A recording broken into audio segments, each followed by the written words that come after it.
welcome to another exciting episode of Classic Gamer 74. I'm your host, Anthony Gamer, and I am Alligator. And this is Martial Arts Games Part 2, Fighting Games. In our previous episode, we had discussed martial arts games that were basically your side-scrolling, platformer, or adventure-type games. In today's episode, we're going to focus on fighting games, much like what you would see in traditional martial arts fighting, where you would have a one-on-one. However, the stakes in most of these games are a little bit higher than winning a trophy. Oh yeah, sometimes it's either life or death, or it could be the fate of the world, depends on who wins the match. Exactly.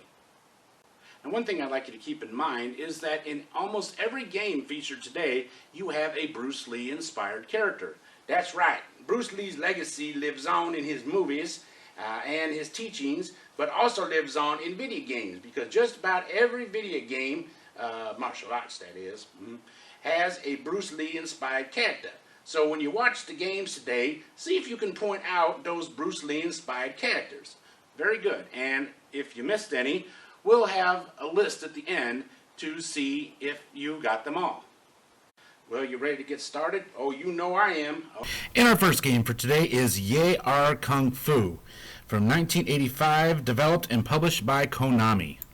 Alright, in this game you take on the role of Oolong, who is a Bruce Lee-based Kung Fu master, and you are fighting in a tournament against different martial arts masters from around the world who use a variety of different martial arts styles.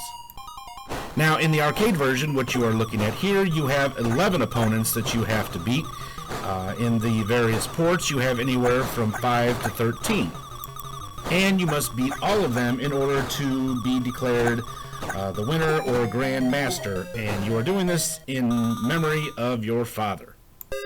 Now, to be honest, most of the opponents are not exceptionally difficult. With a little bit of practice, you can learn their techniques and their moves, and you can beat them pretty easily. That is, until you meet the final boss, Blues. Alright, now the final boss of this game is Blues. Now, Blues is fighting him is almost like a mirror match, except for he's a lot faster and tougher than you are. He uses the same martial arts kind of style, and again, you can kind of see that he's got a lot of a Bruce Lee kind of feel to him. Very quick, very fast. He also does this one kind of move where he locks you in and then just starts pounding the crap out of you. Of all the bosses in every martial arts fighting game I've ever played, Blues has to be the most inconsistent.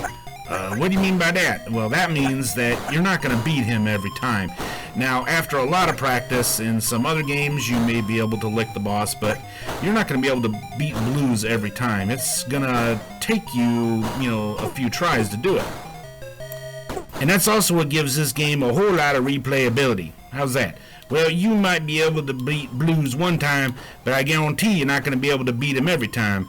And you can't save game and go back to where you left off. You got to go through the whole tournament again from the beginning.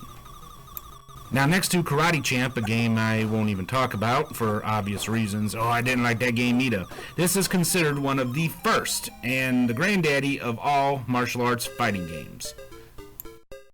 Alright, and next up, we have one of my personal favorite games. From 1991 by Capcom, we have Street Fighter 2. Now, in this game, you have 8 different players to choose from, and you're fighting in a tournament that is being held around the world and fighting from people from different countries, different types of fighting disciplines. Now, most people consider the fighter Ryu, the karate fighter, to be the main protagonist of the game. However, you have a choice in the original of 8 different people you can choose from, and they all have their own backstory and have their own unique ending when you beat the game with that particular character. Right you are, Al. Now, in this game, you pretty much engage in a one-on-one close-quarter combat in a series of best 2 out of 3 matches. The object of each round is to deplete the opponent's vitality before the timer runs out. Yeah, now in the original version here, you have 8 fighters to choose from. Now, in games that came later, still technically called Street Fighter 2, you had more people to choose from as the games went on. Now, what you're looking at right here is Super Street Fighter 2. This came out for the Super Nintendo, much like the version you looked at earlier, which was just simply Street Fighter 2. Now, in this game, you have several more opponents to choose from. Who I have chosen here is Fei Long. This is the Bruce Lee influenced character in this game, and I'm going against Lieutenant Guile. Although they would have more opponents in each game and some of their own individual touches to it, the games pretty much were still called Street Fighter 2, even though technically you could say they were sequels. They continued to use the Street Fighter 2 name for all the games that were released for the Super Nintendo in the 90s. Why do you think that is? I'm not exactly sure. I know that the Angry Video Game Nerd did discuss that in one of his videos about why you had so many Street Fighter 2 games. But regardless, these games themselves have to be probably one of the best 90s martial arts fighting games of all time. Alright, and next up from 1992 we have Mortal Kombat. Now, this game is also a fighting game, but this one is a little more brutal than, that's putting it mildly. Yeah, it was a lot more everything than Street Fighter. As a matter of fact, when this game came out, it was considered one of the most brutal and goriest video games of all time.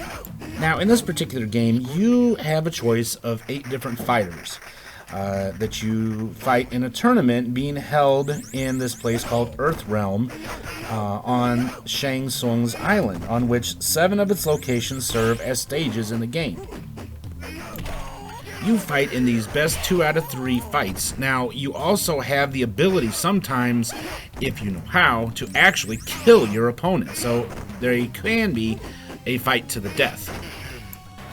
Now, the story behind the game is that Shang Tsung, who is actually the main boss, was banished to Earthrealm 500 years previously, and with the help of the monstrous Goro, is able to seize control of the Mortal Kombat tournament in an attempt to doom the realm. For 500 years straight, Goro has been undefeated in the tournament, and now a new generation of warriors must challenge him. This game was immensely popular and was not very highly looked upon by parents and religious groups. Oh, but they don't like anything. No, that's true.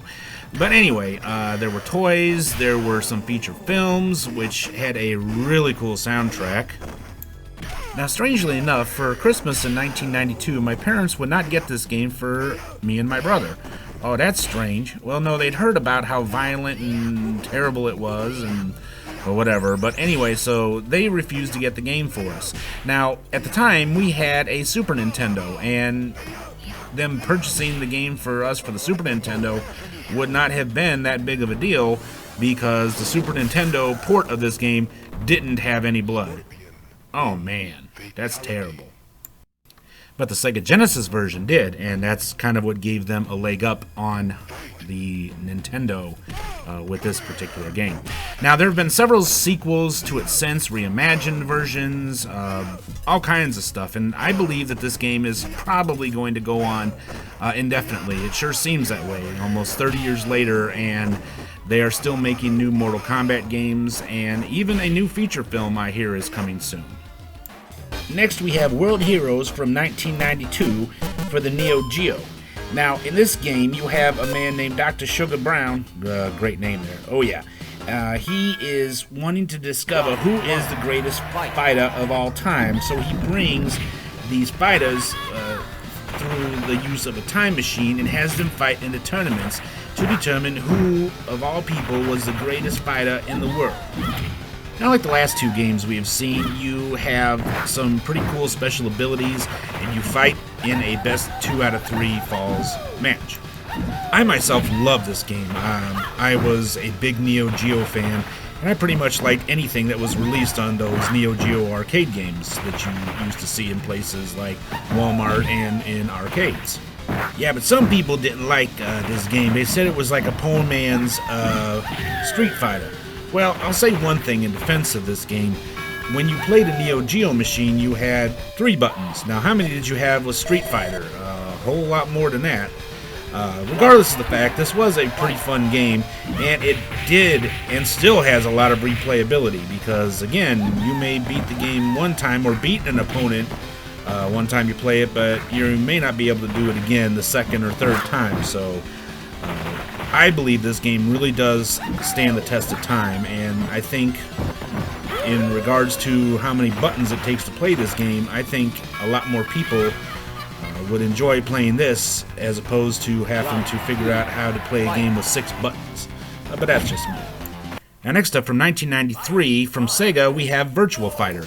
Now, unlike the last 3 games, this is a no-nonsense, straight-up martial arts fighting game. There are no Haryukens, there are no fatalities, none of that stuff. It's just a punch, kick, knock out your opponent fighting game. No nonsense. Now, this game was considered the first 3D fighting game. Now, one thing I loved about these 90s games is how they used the octagon and the 3D shapes for these games. Remember that one game we used to play in college, that computer game with the monsters? Oh, you mean Alone in the Dark? Yeah, it's kind of along those lines, except for this is fighting game, not a quest type game. Right, exactly. Virtua Fighter has gone on to have several sequels. Pretty much every console that's been released since this version, this is from the Sega CD, has had their own version of Virtua Fighter. Alright, and next up from 1994, we have Tekken. Now, Tekken, what set this game apart from other fighting games from that time period was you had this beautiful 3D world behind you that you could fight in. A little bit different than Virtua Fighter, which kind of used that whole octagon 3D character thing. This one really made you feel like you were in the particular world that they're fighting in. A very realistic fighting game as well. There is a little bit of supernatural stuff to it, but mostly it's just a get out there and whoop people's butt fighting game. And to this day, they still continue to make sequels for it. Now a bonus game. From 1994, we have Darkstalkers, the Night Warriors from Capcom.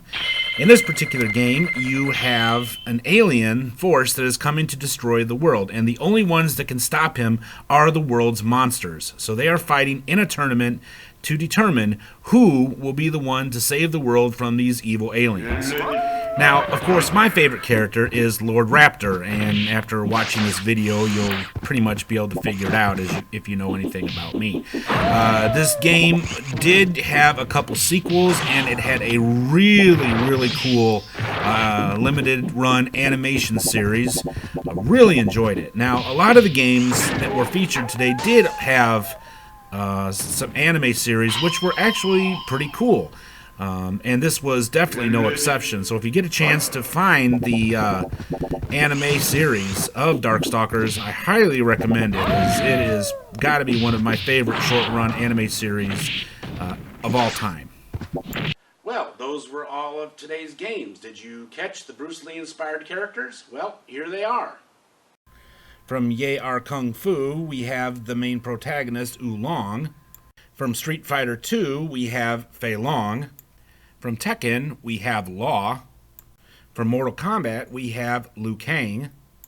And from World Heroes, we have Kim Dragon. How many of them did you guess correctly? Let me know in the comments section below. Well, that brings us to the end of another exciting episode of Classic Gamer 74. I really hope you all enjoyed it. If you did, don't forget to give us a great big thumbs up. Subscribe if you haven't already. And don't forget to click that little bell icon down there so you'll be notified when we upload new episodes. Please consider helping us out on Patreon. For as little as $1 a month, you can help this channel to grow. Exactly. So please be generous and contribute to this channel on Patreon. The link is in the description below. In our next episode, we will be discussing early casino card games. Now, that's something I can really sink my teeth into. I can go to the casino, have fun, play games, and not leave there broke. I hear you. So you will not want to miss that episode.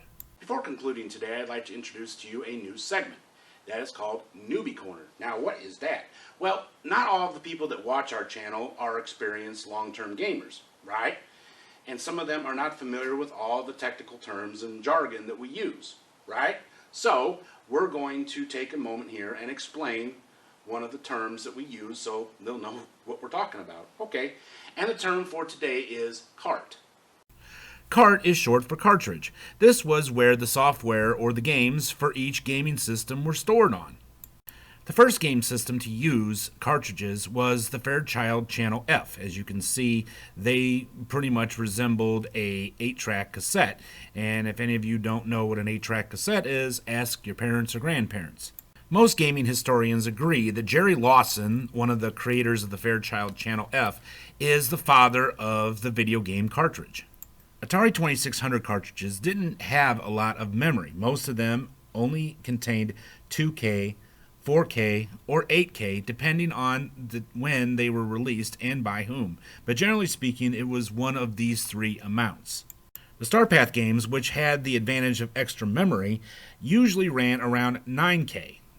And later cartridges for games like Solaris could actually hold 16K worth of memory. And today's homebrews, like John Champeau's award-winning Mappy, actually can hold up to 32K of memory. The last major game console to use cartridges was the Nintendo 64.